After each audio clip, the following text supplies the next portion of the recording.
But I wanted to check in with the New South Wales Premier, Chris Minns. He was in northern New South Wales. Just before sunset, we had the opportunity to have a conversation, including the fact that he's been around Lismore. And how has the emotions been as things have looked like they were going to flood, not going to flood, and now attention moves to places like Grafton? Yeah, I mean, look, I think it's been a privilege to be here amongst emergency service workers as well as the local community. You know a lot of them, Paul. They're really tough, incredibly resilient people, and they've been through hell and back over the last few years. But in a funny way, it's I guess it's fantastic to be around them, because it does put your own problems in perspective, and it makes you think how resilient and tough these communities are. Now, we know in the north of New South Wales, somebody died a couple of days ago. There's the situation involving the ADF where they were involved in the accident and everyone ended up going to hospital.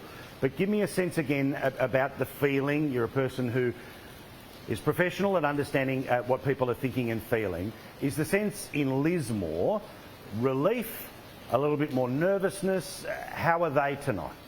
Yeah, I mean, it is easing. So, I mean, we got to be really transparent with the public about the latest information. It is easing. The flooding on the Wilson's no longer expected to be major. It's now at moderate, but that's still a lot. It means businesses are inundated and people are cut off from their communities. There's evacuation orders. I don't know. I mean, my suspicion is that if you live in a town like Lismore, you're always under the pressure of potential flooding, and that really makes them tough. I mean, they are a tough community, and I like spending time in and around them because they're resilient. The other thing about the ADF, and it's a good point that you make, a lot of young soldiers were involved in that car accident yesterday. There's 12 that are still in hospital, 2 in a serious condition. So the community is just full of gratitude for them. We really, really appreciate them being deployed, and I know there's been a bit of discussion about deploying the Army during civil emergencies like this one. The bottom line, Paul, is we need them. We need them. They're fantastic. They do an incredible job. Army Corps of Engineers, the infantry that they deploy are incredible, experienced soldiers. They work across the board. They never stop. And if we do have major emergencies like you do in Australia, we can't turn off the ADF. I hope this experience doesn't change people's perspective on that. Oh, 100%. You see, these events are all hands on deck. And that means from the Defence Force to the volunteers, the people who are putting the power lines back up, and the traffic controllers with stop-go, the people working in service stations. Everyone doing their bit is not just all hands on deck, but it's all hands on deck doing everything together to make sure we get through this as well as possible. Yeah, it seems to be that way. I mean, we're not going to do a lap of honour while the rain's still falling and the rivers are full, but lots of emergency service. I mean, there's about 3,000 SES volunteers and senior brass up here.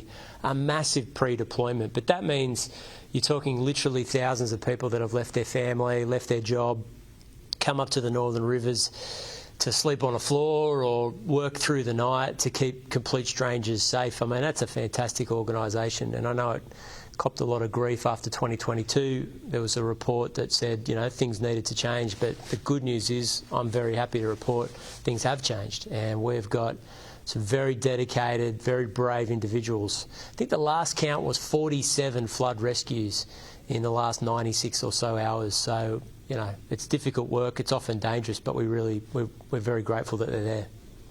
I had a chance to talk to your Queensland colleague David Crucifulli over the past couple of days, and I'm keen to give the people watching a bit of a sense of behind the scenes. We all see the briefings, and no doubt there's advice before those briefings, but you're in a situation where you're not standing in the capital of the state, a very populous and important part. So is there some local command centre, or all of the information is being relayed to, say, a Sydney headquarters, then it's interpreted and it comes back? Give us an idea about that back and forth of information.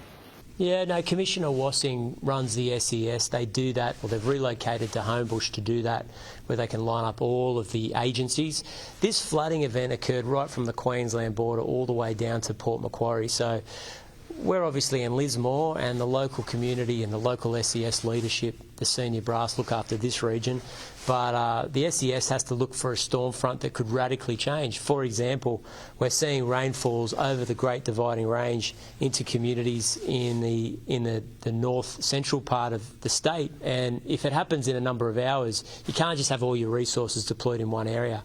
So they look after the state.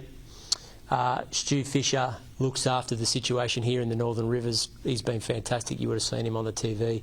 Super, just very to the point, very matter of fact, exactly what you need in a crisis, and we're lucky to have him.